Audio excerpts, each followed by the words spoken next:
মাননীয় স্পিকার, আপনাকে ধন্যবাদ। আপনি জানেন যে বাংলাদেশ, আমাদের ফরিদপুর অঞ্চল পেঁয়াজের জন্য খুবই বিখ্যাত। বাংলাদেশে আমি যতটুকু জানি যে ৩৫-৩৬ লক্ষ মেট্রিক টন পেঁয়াজ বার্ষিক চাহিদা। এই চাহিদার প্রায় 1/4 আমাদের ফরিদপুর এবং রাজবাড়ী জেলায় উৎপন্ন হয়।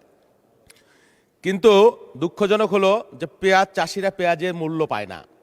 এই কয়েকদিন আগেও আমি এলাকায় গিয়েছি, মানুষ পেঁয়াজের মূল্যের অভাবে বা পেঁয়াজ সংরক্ষণের জটিলতার কারণে হাজার হাজার মেট্রিক টন পেঁয়াজ পচে যাচ্ছে।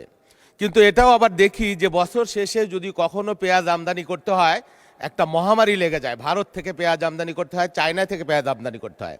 তো আমার বক্তব্য, যেহেতু পেঁয়াজ আমরা উৎপন্ন করতে পারি, আমাদের চাহিদাও ৩৫-৩৬ লক্ষ মেট্রিক টন, কিন্তু ৫-৬ লক্ষ মেট্রিক টন প্রায় প্রতি বছর পচে যায়।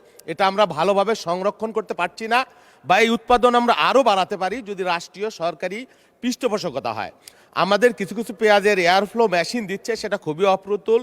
এর আধুনিক কোনো হিমাগার পেঁয়াজ সংরক্ষণের কোনো ব্যবস্থা করা যায় কি না, যদি করা যায় এটা মোট জিডিপি এবং আমাদের জাতীয় কৃষির জন্য, অর্থনীতির জন্য খুবই উপকার হবে।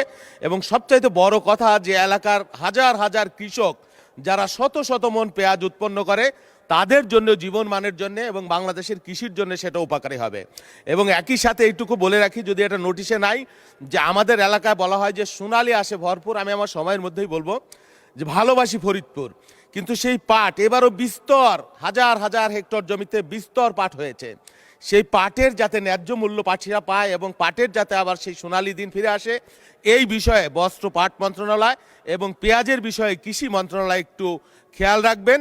এই বিষয়টি আজকে আমি এখানে উত্থাপন করছি এই মহান সংসদে। ধন্যবাদ।